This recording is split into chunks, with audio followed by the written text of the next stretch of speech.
twongeye kubasuhuza ndetse tubaha ikaze mwese tubana umunsi ku wundi hano kuri Staro Technology. Ni iby'agaciro kuba tubafite aho waba uherereye hose. Uyu munsi tugiye gusubiza kimwe mu bibazo twabajijwe n'abapioneers cyane muri kino cyumweru. Nkuko ari n'umunsi wa nyuma w'icyumweru, reka tugaruke kuri kino kibazo twabajijwe n'umupioneers umwe mu badukurikira. Yarimo yibaza impamvu nta bantu bari batangira kugurisha Pi, ndetse arimo kugurisha ibicuruzwa ndetse na serivisi hakoreshejwe Pi. Ariko nanone kandi arimo aranabaza niba mu bihugu byose hazaboneka bano bantu bazaba bashobora kugurisha amapayi, cyane cyane ubwo n'amapayi utilities, kugurisha ibicuruzwa na serivisi hakoreshejwe Pi. Birumvikana ko ari amapayi utilities abaza se ahariho hose naho ndi, tutavuze ahariho aho ngaho ndi naho nzabasha kubona uko nkoresha Pi zanjye. Icyo ni ikibazo wenda buri wese yakwibaza, haba n'uri mu Rwanda, yewe aho waba uri hose kino kibazo wakibaza. Wibaza niba ahantu uri ushobora kubona uburyo bwo gukoresha izo Pi zawe wishyura ibicuruzwa ndetse na serivisi. Hari impamvu zigiye zitandukanye ushobora gutuma mu gihugu urimo cyangwa ahantu mu gace runaka uherereyemo ushobora kutabona abantu bakoresha kutabona uburyo bwo gukoresha Pi mu kwishyura ibicuruzwa ndetse na serivisi. Hari impamvu zigiye zitandukanye nazo tugiye kugaruka muri kino kiganiro, ndetse tunarebe impamvu ndetse n'uburyo byakosokamo. Reka tudatinze rero tutangire tugira ngo tureba neza kino kibazo, tugisobanure neza, turebe ko dushobora gukusanyaho ibitekerezo byacyo tukagira ikintu kizima dukuramo. Ndabanza gushimira umuntu wabajije icyo kibazo, ariko reka icyo nabivugaho, ikibazo cyane ntabwo ari ese wabona ibicuruzwa ndetse na serivisi ushobora kwishyura ukoresheje Pi mu gihugu urimo, ariko ahubwo ikibazo gikomeye ntabwo ari cyo twakwibajije ahubwo ni bangahe cy'abantu bifuza kwishyurwa mu bacuruzi, abantu bifuza kwishyurwa hakoreshejwe Pi ahantu uherereye bangana iki. Nicyo kibazo twakwibajije bwa mbere. Mu bijyanye na economics ubwo twabivuga yuko buri muguzi wese buri muntu wese uri bugure, kugira ngo agure ikintu yishyure na serivisi cyangwa se yishyure icyo gicuruzwa akoresheje Pi, hagomba kuba hariho abacuruzi bemera kwakira Pi nk'uburyo bwa exchange, nk'uburyo bwo kwishyurwa hadakoreshejwe amafaranga. Ubwo kugira ngo umucuruzi aboneke ukenera uri bugure ikintu, nuko haba hariho umucuruzi yindi uri bwakire izo Pi akamuha igicuruzwa ashaka cyangwa se agatanga serivisi ashaka. Nk'uko dukunze kubivuga, ibintu ntabwo nubwo yego n'umushinga wa Pi Network tubona uri kugenda ugana ku musozo kandi ibintu biri kugenda bimera neza, ariko ntabwo ariko abantu bose bari babyumva neza. Ntabwo igihe kiragera neza cyo kuba abantu twabyumva neza. Ubwo bizaba byamaze kugaragara neza, buri kintu cyose kigaragara, ubwo ndavuga kubisobanukirwa neza, ndetse ibintu byatangiye kujya mu buryo turi kugura, abantu bakagenda baba familia yabyo cyane, babyimenyereza, babyumva neza. Aha niho uzabonera ko abantu benshi noneho bazatangira kwakira Pi nka payment method, nk'uburyo bwo kwishyurwa, noneho bigakwira ahantu henshi. Kugera ubu turabizi ko haracyariho abantu bakeya cyane bashobora kwemera kwakira Pi nk'uburyo bwo kwishyura. Ubwo ni amapayi utilities. Tuvuga Pi utilities twibuke ko ari business ndetse n'abantu batandukanye b'abacuruzi bashobora kwakira Pi nka means of exchange, bashobora kugurisha ibintu cyangwa serivisi bakabasha kwakira Pi, ariko cyane cyane ubwo tunibuka yuko bagomba gukorana n'abari approved, ubwo nabemewe na core team. Hanyuma kugeza ubu mu bigaragara demand iri kuruta cyane supply. Mu yandi magambo, abantu bakeneye kugura bari kuruta cyane abari kugurisha ibicuruzwa ndetse na serivisi hakoreshejwe Pi.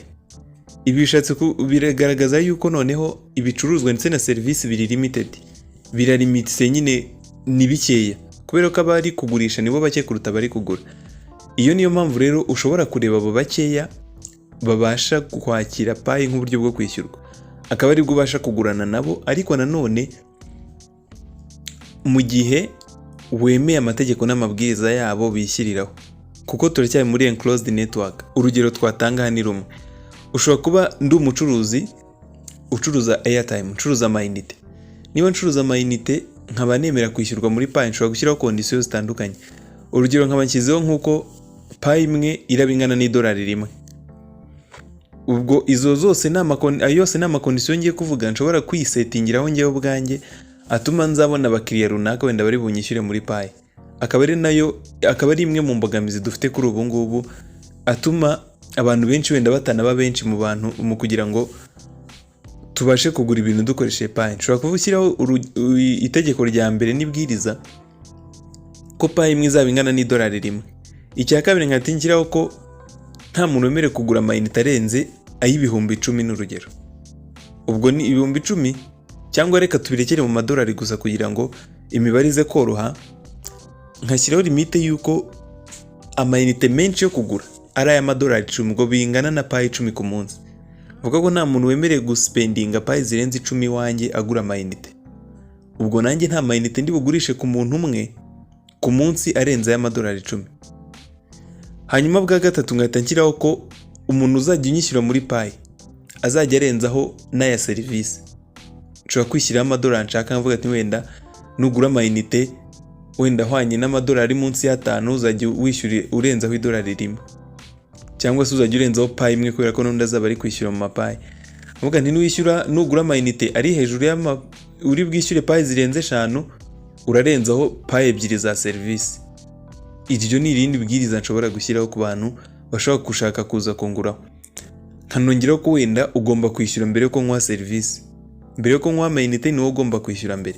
N'ibindi. Ibyo byose ni amategeko n'amabwiriza ashobora kwishyirirwaho n'ugurisha. Ubwo ni njye wenda waba ugurisha ayo mayinite nkishyiraho ayo mategeko n'amabwiriza kugira ngo buri muntu uri bwumve ibyo ngibyo ko bihari azahitemo niba yemeranya n'ayo mategeko n'amabwiriza angurira amayinite. Niba tutayemeranyaho ubwo ngo ntabwo azaba ari umukiriya wanjye.